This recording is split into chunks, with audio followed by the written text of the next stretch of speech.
Chico Moedas foi no bopismo e, segundo um membro aqui do chat, o Juliano, obrigado, Juliano, pela sua sugestão, ele falou sobre comunismo nessa entrevista. Elogiar aqui esta belíssima peita do meu camarada Chico Moedas. Vamos lá. Essa década de 80. Um regime autoritário, o cara pode estar jogando gamão e ser a última coisa que ele faz com a família dele, assim. Eu acho que o filme escolhe o prosaico, o cotidiano, o banal, e isso gera uma identificação imediata com todo mundo. Poderia ser eu, poderia ser a minha família. Eu queria saber se esse aspecto do filme fez você pensar nesse... Porque hoje a gente tá vivendo um dia em que tempos em que as pessoas saem às ruas para pedir o retorno desse regime. Você acha que essa escolha do cotidiano talvez tenha sido o responsável pela comoção total que o filme causou? Acho que totalmente, é isso. Exatamente o que você falou, assim. É o reconhecimento, né? É o sofá da sala, tá ali. Cara, a mobília é uma coisa que ela me emociona muito nos filmes, assim. É mesmo, velho? Muito, cara. Muito. Como é que é o nome daquele filme que faz o... Aquários. Sim. Eu acho que ali, por exemplo, tem várias cenas ali em cima de mobílias. Tem um momento que ela tá ali fazendo... Filmaço, viu, chat? Aquários é... Nossa, é bom, hein? Bom demais. Amor com o cara em cima da mobília, eu acho que é usado de uma maneira... Porque eu acho que é um lugar que te coloca. Uhum. Você reconhece, isso aqui tem na minha casa. Uhum. Isso aqui tem na minha casa. Isso é muito forte, assim. Então eu gosto muito, assim. Eu sou fissurado nisso, na imagem, assim. E como isso pode localizar emocionalmente, espacialmente, de várias formas, isso no cinema. Então, assim, é isso. Aquela sala, o portão... É muito forte aquilo, né? É muito forte. Eu acho Mas você é carioca também, né, cara? É isso. Porra, velho. É isso. Acho que eles estão comentando sobre o Ainda Estou Aqui. Mano, é só pra fazer um comentário muito breve de que eu acho que a grande potência desse filme está justamente em promover esse resgate de uma memória histórica que se transforma em combustível de mudança para o presente. Então acho que ainda mais nesse momento histórico que a gente está vivendo, não só porque as pessoas estão pedindo a volta da ditadura empresarial militar, né, nessa nostalgia por um passado idealizado, que foi melhor, que tudo era incrível e blá blá blá, e a gente percebe que o filme ele acaba cumprindo um determinado papel, né, com seus limites, com suas questões, etc, etc, né, não é a obra final, e esse papel é de justamente promover esse resgate de uma determinada memória histórica que vai servir como referência para uma alteração, como uma possibilidade de alteração do presente. Então não é tanto um filme que evoca uma memória trágica, apesar dos eventos que acontecem, Ainda Estou Aqui, serem profundamente trágicos, né? Profundamente tristes, né? Enfim, você vê ali o desespero e toda aquela questão, mas isso ultrapassa a dimensão da tragédia, né? Ultrapassa a dimensão de uma possibilidade que não se concretizou e que, portanto, a gente vai sofrer com isso, né? Acho que o filme do Marighella caminhava por essa direção, né? Era um filme que fazia uma evocação de memória, só que essa evocação de memória ficava centrada dentro de uma construção de personagens, de ambientes ali, de existência, que acaba assegurando a vitória da classe dominante. Ela joga o papel para um imobilismo emocionado, né? A galera ali no final cantando o hino, essa coisa meio que dos heróis derrotados, né? Essa parada de valorização da derrota, tipo, estar do lado certo e meio que isso, né? Acho que não tem esse instrumento de retorno. Inclusive, eu acho que por isso que um dos pontos mais importantes dessas políticas que a gente tem vivido nos últimos anos, né, importantes no sentido de serem fundamentais para o cumprimento do interesse da classe dominante, é justamente a política de memória. A falta de uma política de memória. Porque quando você elimina qualquer tipo de política de memória do centro do debate, você faz com que esse passado não possa ser não só resgatado no sentido de ser lembrado e tal, mas você impede com que esse passado possa vir à tona. Você impede com que esse passado seja revirado nos baús que ficam guardados os acontecimentos estranhos e catastróficos, né? E aí, se você não traz esse evento de volta à vida, né?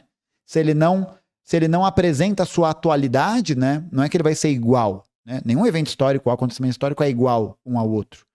Mas a questão é que ele tem determinadas singularidades de repetição.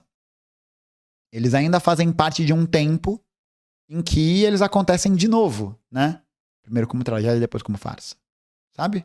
Então acho que um dos principais artifícios que a classe dominante fez nesse período foi justamente, por exemplo, desmontar a Comissão Nacional da Verdade. Que era a comissão que verificaria, né, que faria a investigação sobre os crimes perpetuados pela ditadura empresarial militar. E aí, quando esse momento de ofensiva da classe dominante aparece e ele está torando, essa política de memória impede com que essa história seja resgatada e assim essa história vai sendo sufocada cada vez mais. Por isso que Ainda Estou Aqui é do caralho, né? Do caralho. Tipo, ele não é um filme fazendo... Eu não acho que seja um filme fazendo uma exaltação esvaziada, né? Tem seus limites, a gente já sabe, blá, blá, blá, blá, blá. Mas eu acho que nesse sentido ele tem esse salto de tigre do presente pro passado, né? Essa centelha de esperança que faz a gente olhar pro tempo, pro passado como uma possibilidade de vir a ser, né? Como algo que poderia ser. E que, portanto, também pode ser no presente.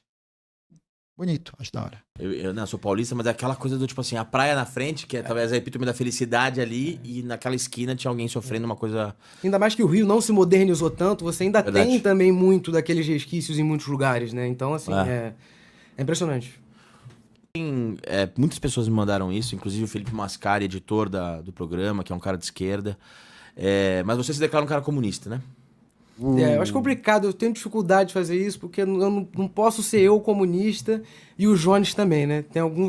A gente tem que separar, né? Mas você, perdão, você não se declara, mas você valoriza você, enfim. Não, pra mim eu tô absolutamente convencido de que os melhores que analisam a realidade são os comunistas. Eu tô absolutamente convencido disso pelo de tudo que eu já escutei. Quem são as pessoas que você escuta? Quais são as pessoas Hoje? que... Hoje, eu gosto muito... Vou falar dos caras que hoje eles até discutem muito. Eles discordam, por exemplo, sobre a situação da China em alguns pontos. Tem um histórico aí nos últimos 4 anos, ou talvez mais um pouquinho, de discutirem um pouco, de um achar que o outro não é tão simpático nas críticas, e um critica o outro. Eu gosto muito do Gustavo Machado, muito militante do PSTU. Sou muito fã dele, muito fã dele. Inclusive abriu as portas agora, ele tá indo em alguns podcasts para esses debates que estão sendo feitos. Eu acho que ele é um cara, assim, de leitura de Marx, assim, eu fico abismado com o conhecimento dele e a capacidade também didática dele de entregar isso fácil para as pessoas. Sou muito fã do Jones, sou muito fã do João Carvalho. João Carvalho eu acho sinistro. Tem uns caras que são menores, que às vezes não estão tão na internet, que é o Gabriel Lazari. Conheci ele pelo... Caralho, foda. Pelo meu querido, meu Deus do céu. Pelo Gustavo Machado também, né? Só que o outro tem 2 ali. Cara, tem muito cara. Tem o Eribaldo, que é um amigo do Jones também, que é um cara super delicado, assim, também. Inteligentíssimo, demais, hein? muitíssimo. Ele fez um texto muito legal sobre a instrumentalização da arte por parte da esquerda, que eu acho que às vezes é meio inevitável, assim, né? A gente querer um filme que tem uma mensagem que... E isso não necessariamente é o papel da arte, né? Assim, é um cara que ele conversa todos esses assuntos, Eribaldo Maia, fantástico. Então tem muito cara bom aí, cara. Muito cara bom, assim. Mas são esses caras, assim, que eu mais estou escutando. Você conhece a Carolina Freitas? Não, o nome não me é estranho. Ela participa de algumas lives, assim, ela estudou comigo no colégio, ela é uma gênia, mano, que ela tem pra falar, assim, e eu acho que ela senta nessa mesa aí, ela é incrível, depois te mandou uns materiais dela, ela é demais. Cara, eu queria muito te ouvir sobre isso, porque eu entrevistei o Chico Sá aqui, entrevistei o Jean Willis aqui, e eu tô com um cagaço pro ano que vem, enorme. E eu sei que, assim, primeiro pra gente discutir uma coisa. Eu não sei se você concorda comigo, que acho que a esquerda como um todo, essa esquerda não... Mas a esquerda colocou no mesmo balaio antipetistas e bolsonaristas. as pessoas acharam que todo mundo que votou 17 em 18 e 22 em 22 eram todos fascistas e tudo mais e tal. E eu acho que houve aí uma miopia enorme. Porque cada vez mais eu percebo que... Eu caí nesse radicalismo simplista, mas cada vez mais eu percebo que tem muita gente escrota de esquerda, que não cumprimenta o garçom, que não fala com a faxineira, que é um merda, basicamente. E tem gente legal que votou no Bolsonaro. E eu acho que quando a gente cai nesse binarismo, eu acho uma estupidez, na verdade. Eu queria ouvir de você como você, Chico, lidou com isso. Se você hoje é um cara meio radical, quase excludente, do tipo assim, cara, se você votou tal coisa, se você defende tal coisa, claro que eu acho que tem um risco no chão que é a democracia, mas se você tem uma flexibilidade ou uma abrangência maior, acolhe mais gente, ou se você ainda mantém uma postura um pouco binária nesse sentido. Como que você lidou nesse recorte dos últimos 7 anos no Brasil? Tá, assim, eu acho que eu nunca falei disso, assim. Eu tenho uma opinião, eu acho que não agrada nem um lado nem o outro, tá? A minha opinião é a seguinte. Primeiro que pra mim o debate político ele não é um debate moral. Em primeiro lugar. Então, assim, tinha uma frase que eu não lembro quem fala, que é comunista, ele mata, ele pode fazer as piores coisas, mas ele continua comunista porque é uma outra discussão, não é um debate moral. O debate quais são as consequências reais do que é praticado nesse sistema. O que isso gera? E tem um fato. O que gera? O que isso gera? A desigualdade. Isso gera você sugar a riqueza de um lugar para concentrar em outro. Isso é o que aconteceu. Né? E isso não tem moralidade nisso. Eu não estou falando... O burguês, a frase clássica, né? O burguês não explora porque ele é mau. Ele explora porque dá lucro. É isso. Essa é a leitura. Não tem nenhum problema. Por exemplo, Walter Salles, eu tenho certeza que é um cara espetacular. É um banqueiro. Mas eu tenho certeza que é um cara espetacular. Eu não tenho nenhum problema com a pessoa do Walter Salles. Nenhum problema. O que eu tenho problema é ter uma sociedade em que permita que exista Walter Salles e que exista um cara que não tem o que comer. Isso, pra mim, nunca vai ser explicado, irmão. Nunca. Na minha vida, alguém vai capaz de explicar. É isso. E não tem como isso entrar na minha cabeça. Né? E eu acredito muito no ser humano. Né? E assim como se acabaram outros sistemas, esse vai acabar também. O capitalismo ele tem uma magia de fazer com que as pessoas achem que aqui é o estágio final. Uhum. Né? Depois tanto o cinema reproduz isso da maneira, né? Acaba o capitalismo, acabou o mundo. Apocalipse. Né? Só que vai surgir outra coisa. O que é essa coisa? Não sei, né? Mas assim, cara, eu acredito, cara, que eu faço uma meia-culpa aqui, dentro agora do que eu vou falar, porque eu carrego muita coisa do meu pai, que é a minha grande referência política. Teve uma grande disputa durante ali a volta da democracia, surgiram muitos líderes, surgiu Lula e surgiu, até antes, né, da ditadura, o Brizola contra a ditadura e tudo, surge Lula e Brizola. Né? Nesse momento, surge a disputa Lula e Brizola depois da redemocratização, né? No campo progressista. Tem uma parada que o Chico comentou sobre esse lance de parecer que o capitalismo é o último estágio, né? E eu acho que é justamente esse o ponto e o objetivo da ideologia.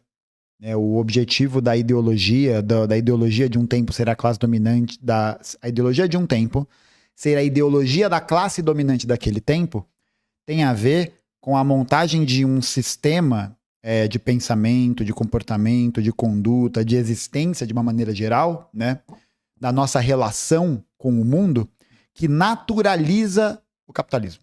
Que o coloca como um dado fundamental da realidade construído a partir da livre iniciativa, né? Construído a partir simplesmente ali de um processo lógico-racional que tem sentido e que é isso, né? Que ele é algo orgânico, que ele não é produto da história.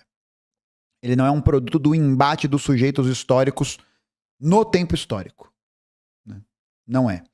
E o objetivo desse tipo de naturalização é justamente conseguir fazer com que as pessoas vejam essas relações de produção, né? Esses mecanismos das relações de produção sobre os quais a gente está inserido e que reverberam em vários campos, na família, no trabalho, no amor, enfim, em vários lugares, como dados naturais da realidade. Como alguma coisa que sempre existiu, sempre esteve aí, né? E vai continuar existindo aí ad eternum. Esse tipo de lógica, ele eternaliza a noção de que o capitalismo é o único sistema, ou vai ser o último sistema, né? Então, se a gente sair do capitalismo, qual que é a mensagem que a indústria cultural vende, né? Apocalipse. Olha a quantidade de filmes, de séries, de produções de grande valor, né? De que estão aí circulando em todos os lugares, que dialogam com o tema apocalipse. Que dialogam com o tema fim do mundo. Né? O fim do mundo é algo mais factível dessa perspectiva da indústria cultural do que o fim do capitalismo. Então você vai criando a noção de quê? De que o capitalismo é uma merda, mas é o que tem. Né? Como a gente já está num estágio muito avançado de exploração, e agora essa imagem do fim do mundo está se naturalizando, então significa que eu não preciso correr atrás de nada. Significa que eu preciso só ficar de boa. Né?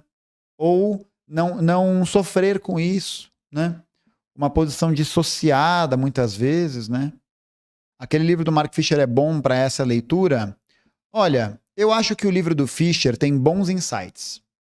Eu não concordo com todas as coisas que ele coloca ali. Esse livro, inclusive, já teve uma importância, uma relevância, né, na elaboração do meu pensamento maior. Mas eu acho que hoje ele não tem essa mesma concretude. Eu acho que as coisas mudaram bastante. Inclusive mudaram conjunturalmente falando, de maneira que a gente precisa, né, tá atualizando e tá a par do que está acontecendo para, enfim, tá atento às possibilidades. Então é isso. O livro é bom, né? O livro, assim, incrível, né? Livro, assim, foda pra caralho.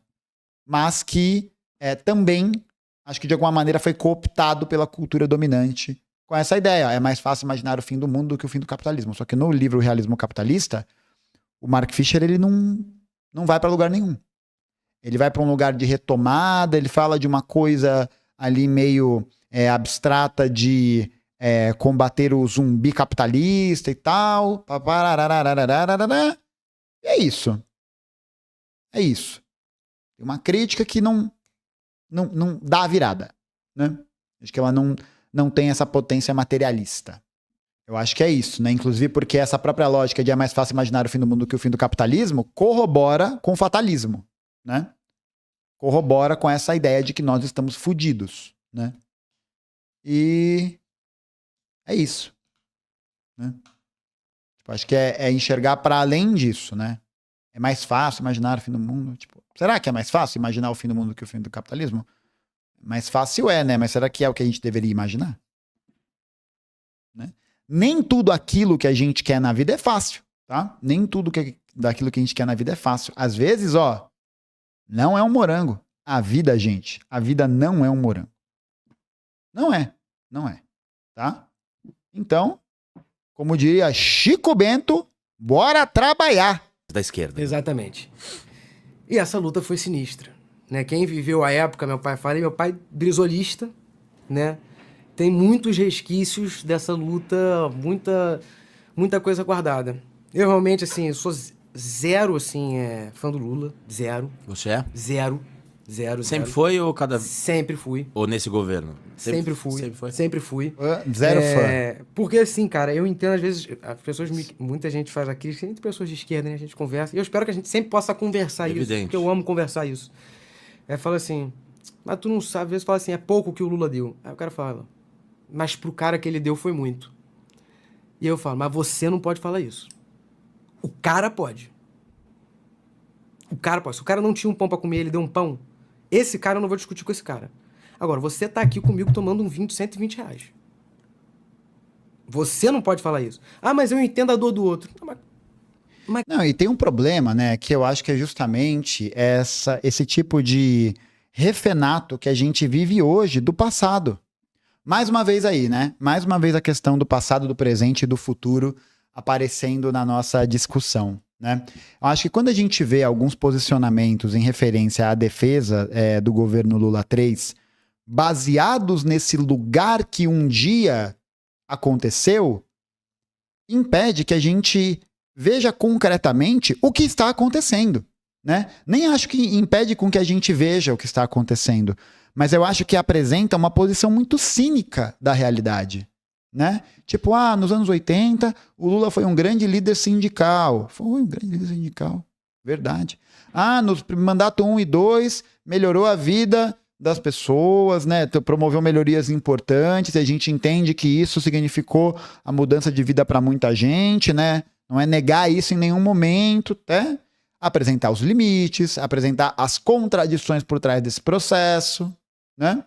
Porque você tem uma manutenção das reformas tucanas dos anos 90 no governo Lula 1 e no governo Lula 2. Você não tem nenhuma reversão no sentido estratégico. Não tem. Não existe uma reversão nesse sentido. Ele pode ser mais atenuado do que é hoje, né? Mais à esquerda, por assim dizer, talvez. Mas, assim, não mudou estruturalmente. E aí a galera pega esses dados, esses fatos, essas informações e transforma eles em combustíveis morais. Então, tipo, vocês não podem falar nada a respeito desse tema. Vocês não podem apresentar essa crítica, vocês não podem fazer esses apontamentos. Por quê? Porque no passado, um dia foi feito. Beleza. Estamos em 1985 ou estamos em 2025? Qual é a proposta para superar esse passado, né? Não quero reviver esse passado, quero superá-lo. Sabe? É isso. Porque senão a gente fica caindo nesse papo, e que é muito recorrente, é muito comum, de o governo não faz nada, né? O governo não pode fazer nada. O Lula está de mãos atadas, o governo federal está de mãos atadas. Gente, não está de mãos atadas, não. Tipo, lide com isso, sabe? Lide com isso. Seja honesto, franco, lide com isso. É a realidade, é o que está acontecendo. Então, assim, não dá, né? Não dá. Ficar sobrevivendo desse passado requentado, né? É isso, é um passado que fica sendo requentado. Ninguém mais compra isso. A galera compra cada vez menos isso, sabe? A base histórica, social histórica ligada ao PT compra cada vez menos isso. Ainda mais com as dificuldades que vem se apresentando cada vez mais, né? E de pressão sobre o governo federal. Por exemplo, na questão da favela do Moinho, né? Eu já falei aqui para vocês e tal. Os moradores obtiveram uma vitória fundamental depois de muita mobilização, depois de muita pressão e depois de apanhar pra caralho da polícia do Tarcísio, de que o governo federal faria, né, cedeu o terreno para a associação e agora vai ter a possibilidade de construção de moradia e tal, né? Isso foi o que o governo federal soltou. Que agora vai ter esse processo, chave a chave, blá, blá, blá, blá, blá. E até agora não teve nenhuma outra declaração nesse caminho. Não teve nenhum movimento mais robusto, não aconteceu nada muito assim. Aí assim, né? Eu lembro que quando eu fui na audiência pública da favela do Moinho, que aconteceu na Alesp, mano, audiência lotada. Vários movimentos de moradia, várias pessoas que eu conheci ali. E, mano, a galera cobrou o governo federal. Cobrou com confiança, com fé de que o Lula poderia mudar e inverter essa situação, né? E depois de muita pressão, depois de tomar muita porrada, houve essa virada. Agora, isso vai ser constituído concretamente? Porque senão, gente, como diria a Cássia Eller, né? Palavras, palavras, palavras, palavras, palavras, momentos, né? Palavras, palavras. É isso, né? Palavras. Palavras. Aí não adianta ficar evocando que o governo vai isentar não sei o quê, até 5 mil. Não isentou. O governo está discutindo a redução da jornada de trabalho. Não tá. O governo aumentou o investimento. Não aumentou. Entendeu? Aí, meu amigo. Aí não tem passado requentado, não tem nostalgia que segure. Não tem nostalgia que segure. Não tem nostalgia que segure. Não tem. Não tem, não tem, não tem, não tem. O que era mais pra ele, mano? queira mais pra ele. Então eu acho que porque assim, por que eu volto a falar? Volta a virar uma discussão moral. Ah, você não tem sensibilidade, eu tenho sensibilidade, você sei lá o que, sei lá o que. E não é isso pra mim que caracteriza essencialmente a discussão política. A discussão política é o seguinte, o Lula ele não fez um governo de esquerda.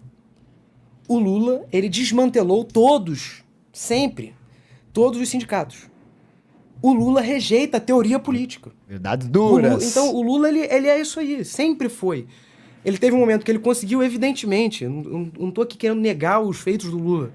Mas, pra mim, sempre havia um limite Palavras muito duras. grande no que o Lula poderia fazer. Sempre. E eu acho que exercer por parte da esquerda, pra quem deseja realmente a ruptura com esse sistema, que faz o que faz com trabalhadores, na minha opinião, quem quer essa ruptura, tem que exercer a crítica ao Lula. Porque senão eu perco credibilidade. É isso que eu acredito. Sabe? Falo assim com a maior... Mas assim, eu acredito isso fundo do meu coração, cara, é isso que eu tô falando. Entendeu? Então, assim, Agora, assim, se tiver 30 vezes Lula e Bolsonaro, eu vou votar 30 vezes no Lula. É óbvio. Né? Isso aí é uma coisa que eu acho que não precisava nem... entendeu? Eu acho que, assim... mas eu acho que existem vários... Por exemplo, assim, em termos de Banco Central, isso pra mim é o mais duro. Em termos de Banco Central, de ações do Banco Central, tem grandes diferenças entre Lula e Bolsonaro? Nenhuma. Tem uma diferença central. Sabe qual é a diferença, Chico? A diferença central é que o Roberto Campos Neto declaradamente fazia o projeto dele de aumento da taxa de juros. Declaradamente. Ele assumia que estava tocando aquela política, que tinha aquele objetivo. Assumia. Ele assumia.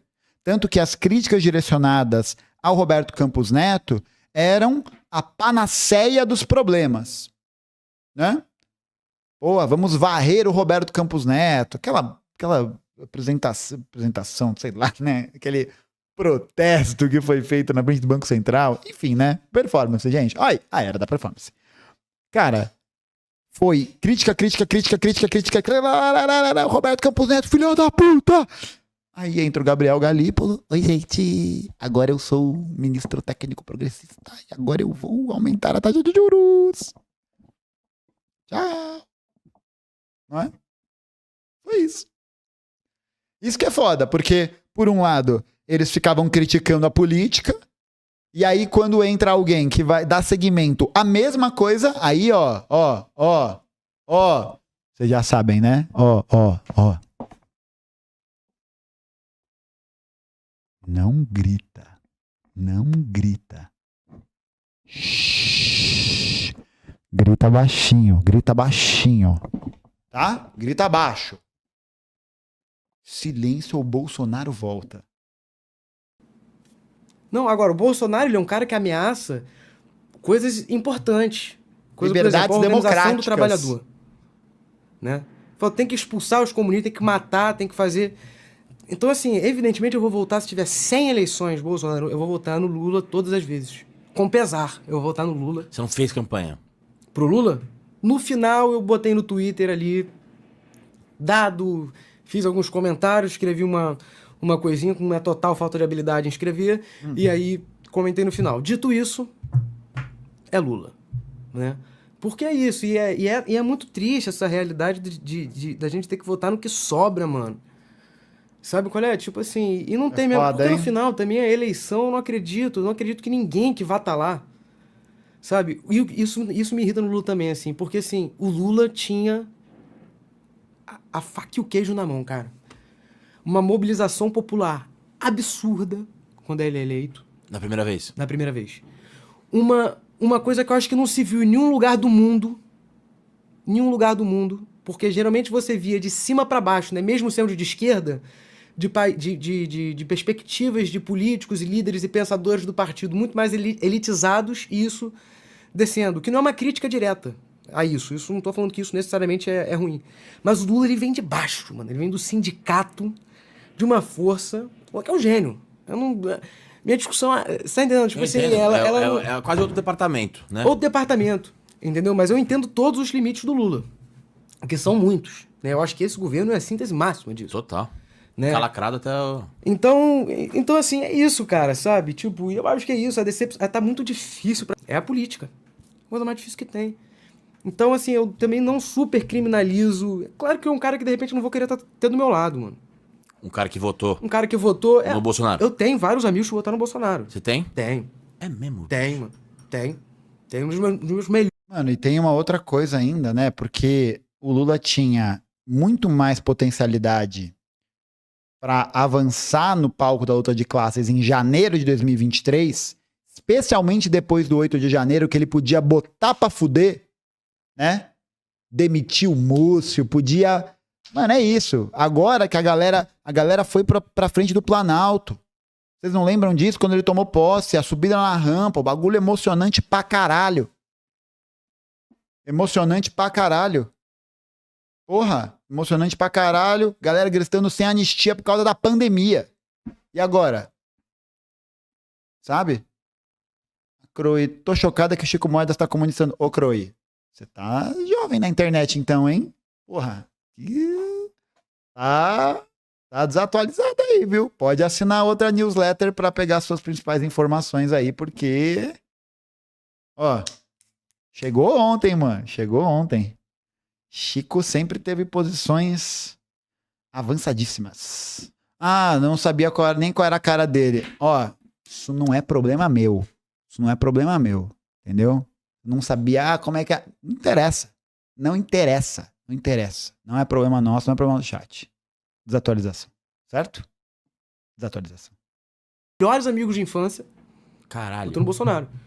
Sabe Fez qual é? campanha, Acho que não chegou a isso tudo. mais antipetista ou mais Mais bolsonarista? antipetista. Saquei. Mais Uma grande antipetista. maioria, Gravou né? duas vezes. Mas gravou 2 vezes. Tem amigos do meu pai, eu vejo assim, é muito grande doido, cara. maioria, Amigos do meu velho. pai que fizeram campanha pro Brizola a vida inteira votaram no Bolsonaro. É, isso é uma loucura. Tem um estudo que mostra que quase...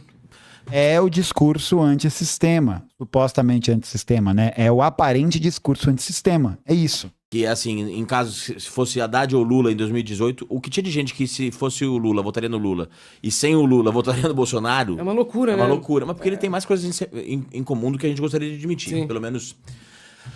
Uma dúvida, assim, que... Ouvindo você falar... é isso que eu falei, cara. Você é muito inteligente. Eu quero te ouvir mais. Como não ficar numa coisa utópica e etérea diante da realidade? Porque Boa acho que pergunta, tem uma coisa hein? do tipo... Tudo que você tá falando eu concordo, assino embaixo. Mas como diante do sistema, e é isso, né? Do sistema capitalista que a gente vive, dessa discussão moral, desse debate um pouco aprofundado, como não ficar numa coisa etérea, utópica e que provoque uma resignação? As Perfeito. coisas são como são. Como fazer isso? Perfeito. Eu acho que o ideal... Porque é o seguinte, pra mim, vai muito claro pra mim, né? Sem a unidade dos trabalhadores, sem a revolução, não vai mudar. É isso.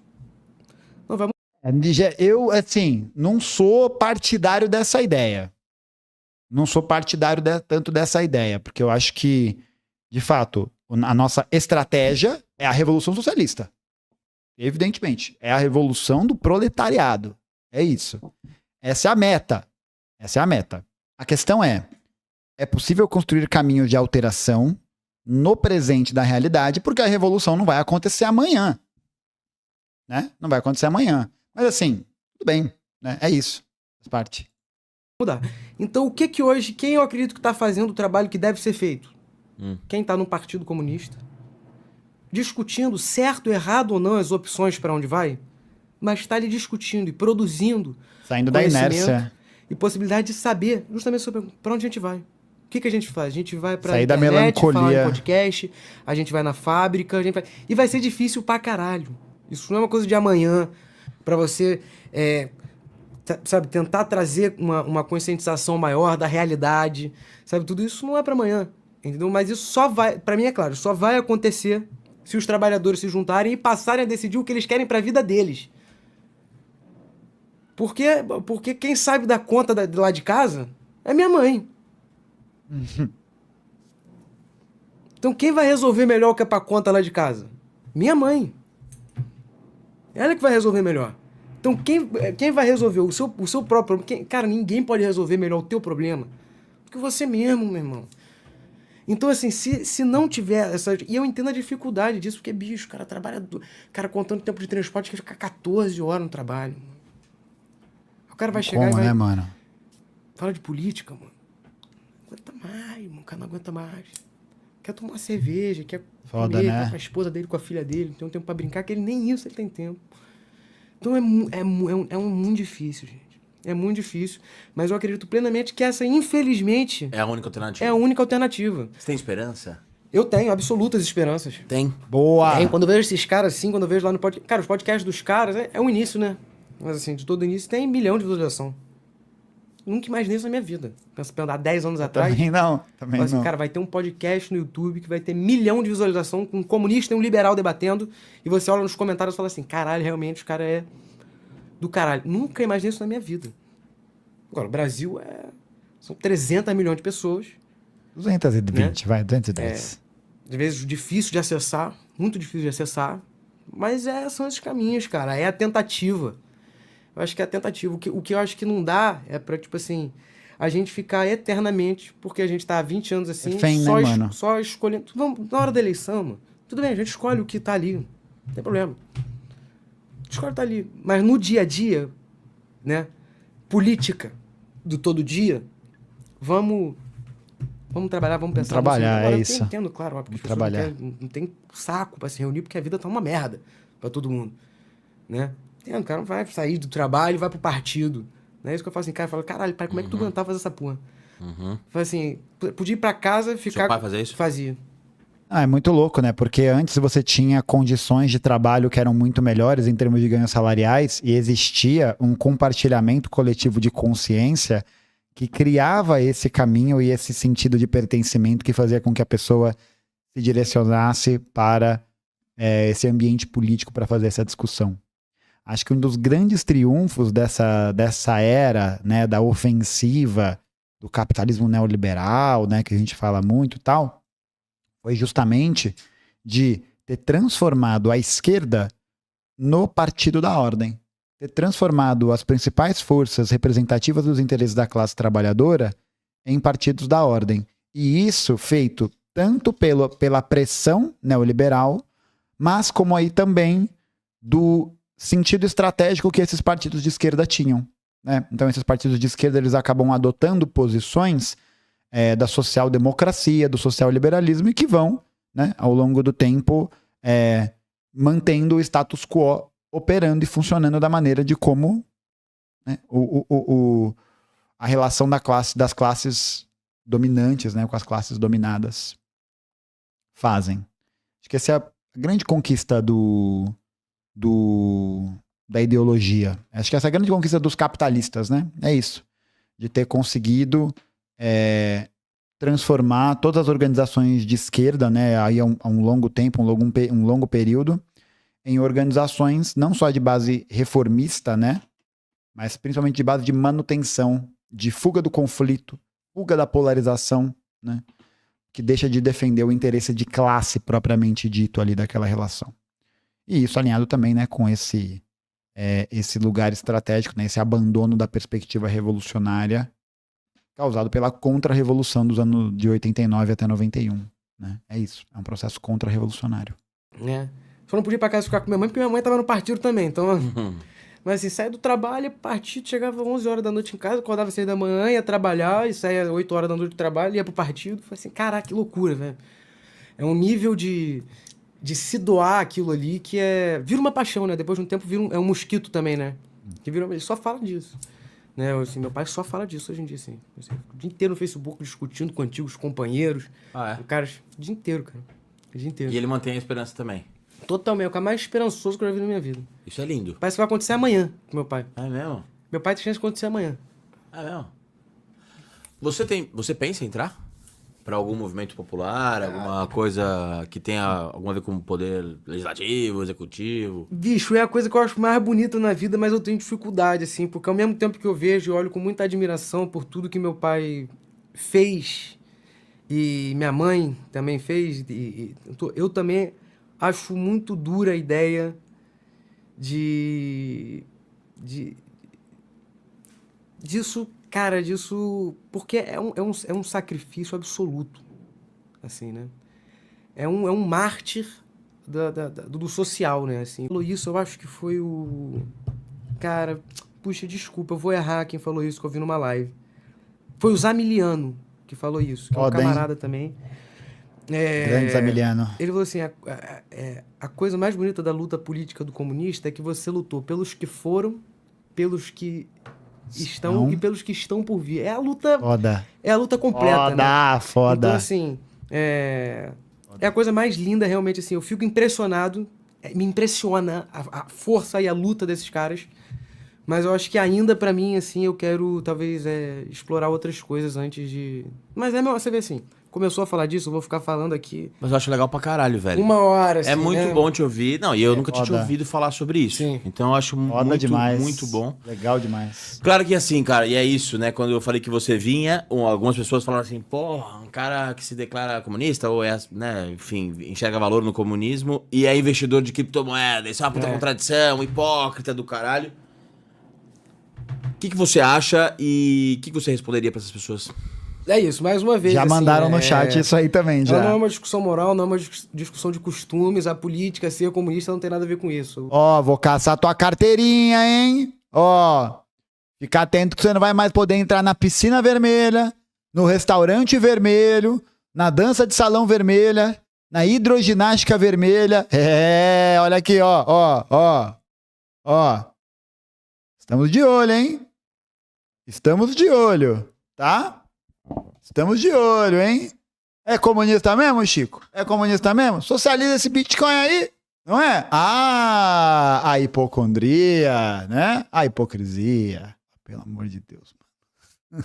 Socorro. Ser comunista, né? O principal trabalho de Marx foi fazer uma... Isso não tem nenhum momento Tá de com nenhum uns corte. pensador comunista, né? O principal trabalho de Marx foi fazer uma... Isso não tem nenhum momento Pô, cortou de essa nenhum parte. pensador de comunismo falando assim, dê aos pobres. Isso é Não mudar é- o sistema. Por isso que isso não não é é uma discussão sobre comunista. pessoas, de moral, Isso é caridade. Isso é caridade. Isso é solidariedade. Mas isso não é marxismo. sobre a individualidade da pessoa. É uma Não discussão é sobre o sistema. comunismo. Isso não fazia mais... Jesus não era comunista, gente. Tá? Não era. Mas existem valores que eu acredito dentro do comunismo, como a solidariedade e o cuidado, que são presentes no discurso, em algumas passagens do discurso do Novo Testamento, por exemplo. Então, Isso só para de acontecer quando isso não faz mais sentido em acontecer. Enquanto fizer sentido de acontecer, eu quero melhor, cara, eu quero que tu busque a tua riqueza, entendeu? Agora, esse é um sistema que não dá pra todo mundo, entender? E tá tudo bem? Se tá tudo bem pra você, pra mim não tá tudo bem. Eu acho que a gente tem capacidade, enquanto ser humano, já fez tanta coisa foda, de fazer o capitalismo durante um certo momento foi uma coisa foda que a gente fez. O capitalismo só que a partir de um certo momento ele perde seu caráter revolucionário. Essa é a maneira que eu entendo, assim, parceiros aí mais que são intelectuais, por favor, né? me corrijam, mas eu entendo dessa maneira. é a classe revolucionária. A burguesia deixa de ser a classe revolucionária e passa a ser a classe reacionária, a detentora do poder e, portanto, a maior interessada na manutenção do status quo. Né? O capitalismo ele rompe com o sistema, né? Claro, e com construção, ninguém sabia previamente o que ia ser, porque tem muita essa pergunta, mas como é que vai ser no comunismo? Vamos construir junto, a gente tem algumas ideias de algumas coisas que podem ser aplicadas, mas é construir. Ninguém sabia que ia ter um capitalismo dessa forma quando foi começadas as revoluções e os processos que desencadearam no capitalismo. A gente vai construindo. O que a gente sabe é o seguinte, como se sabia em outros momentos, isso aqui precisa acabar porque isso parou de desenvolver a sociedade. Isso, na verdade, hoje é uma pedra para o desenvolvimento da sociedade. Isso, para mim, é muito claro. E para a libertação da sociedade, né? Acho que acima de tudo é isso, é você conseguir liberar não só a liberdade da existência, né, no sentido de você conseguir pensar, ser educado, enfim, né, ter essa noção do mundo que o cerca, mas é construir as condições concretas para poder gerar a liberdade na existência, né? O objetivo é criar a liberdade na existência, na concretude das relações materiais, das relações de produção. Para que isso possibilite a emancipação e a verdadeira liberdade. É isso que constrói a libertação humana, né? Nesse sentido. É isso, né? Ele cumpriu já seu papel de desenvolvimento, né? E agora ele tem que ceder, e é que ele não vai ceder. Então, assim, mais uma vez, um processo revolucionário para fazer a roda da história girar e surgiu uma outra coisa. Então, assim, absolutamente não vejo qualquer problema. Não é voto de pobreza, não é sobre generosidade. Como eu falei, o comunista ele pode ter todos os piores valores do mundo. no quesito de... Não é sobre bondade, não é sobre... Não é maniqueísta. Não, zero. É sobre um sistema que não serve a todas as pessoas, os movimentos internos desse sistema, os mecanismos internos desses sistemas, que necessariamente, pelos mecanismos de estrutura dessa sociedade, fazem com que tenham uma concentração de renda absurda e gente passando fome. Desenvolva a técnica, desenvolva as capacidades produtivas e isso não retorne para enorme, vasta maioria das pessoas. E eu não, cara, eu não acho que o cara que defende o capitalismo tá de sacanagem. Não acho, mano. Não acho que, tipo assim, o cara que tem um sonho de enriquecer, tá ligado? Todo mundo quer ganhar dinheiro também. Isso deixou de ser, em algum momento, o grande foco da minha vida. Isso já foi o foco da minha vida. Sabe? Então eu não tenho... a minha discussão, eu espero que as pessoas entendam que não tem valor moral nenhum. Nenhum. É só... É uma questão absolutamente técnica no sentido de como a realidade funciona. E como eu acho que essas coisas podem mudar e serem melhor. E a questão é sempre essa, né? Pra quem? Porque o capitalismo, ele é o melhor sistema para a burguesia. E o socialismo é o melhor sistema para a classe trabalhadora. Fim. Né? Aí você se pergunta, você tá em qual classe? Você que tá assistindo esse vídeo agora. Você que assiste a live, você que tá saindo para trabalhar cedo, você que tá pegando aí um ônibus lotado a essa hora, você que tá aí cansado, tendo que pagar R$ 40 no café, precisando pagar aluguel e o dinheiro apertando e o salário apertando, você que não tem tempo de ficar com a sua família, que não tem tempo de curtir um momento, que não consegue viajar para um lugar, comprar alguma coisa sem se endividar profundamente. Você que está assistindo isso agora, qual classe você faz parte? Você está trabalhando para sobreviver? Porque é isso, para sobreviver. Se você precisa trabalhar para ter moradia, para comprar comida, para ter acesso ao básico, você não está vivendo, você está sobrevivendo. Você está garantindo a sua continuidade da sua reprodução material. Basicamente, você tem lampejos de experiência de vida em momentos particulares que geralmente não acontecem na esfera do trabalho. Então, é preciso se perguntar de qual classe você faz parte. Porque a definição qualitativa do projeto a partir disso, né, a definição da qualidade de bom ou ruim de um projeto político, parte desse lugar. Né? Porque, afinal de contas, o socialismo não é um bom sistema para a burguesia. Ele não é um bom sistema. Já o capitalismo é. Perguntas de um trabalhador que lê. Né? Porra, enfim, poema incrível e entrevista muito, muito boa. Só isso, eu não quero criticar o cara porque ele é liberal. Não, mano.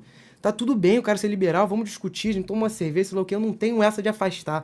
A gente pode conversar, se não quiser conversar também. Porque afastar, velho, é um negócio assim... É um exercício narcísico tão grande, né, cara? É um exercício, assim, de auto-isolamento tão grande. E, tipo, você criar automaticamente uma barreira contra outra pessoa por uma coisa que ela eventualmente pode vir a dizer e tal. Tipo, eu acho que, claro, a gente pode tomar decisões sobre com quem a gente fala ou com o que a gente deixa de falar, sobre o que a gente fala. Mas acho que é também importante a gente ter a dimensão que se a pessoa está defendendo um lado, alguma coisa, uma questão assim, é a gente pensar, por que isso me afeta pessoalmente? Por que eu me sinto ofendido por isso? Né? Sei lá. Tipo, não precisa ser assim, tá ligado? Tudo bem. Pra mim, é isso. Quando se decidir e tiver a realidade das pessoas se unirem pra isso mudar, a gente vai estar junto, porque eu acho que tem que mudar. Porque eu acho que a gente pode fazer uma sociedade que sirva a mais pessoas.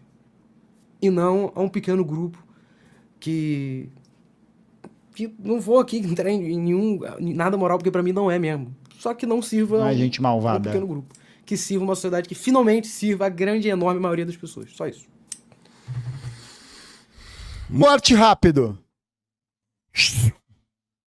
Foda, hein? Boa, vou ver a entrevista completa depois. Muito bom, muito bom.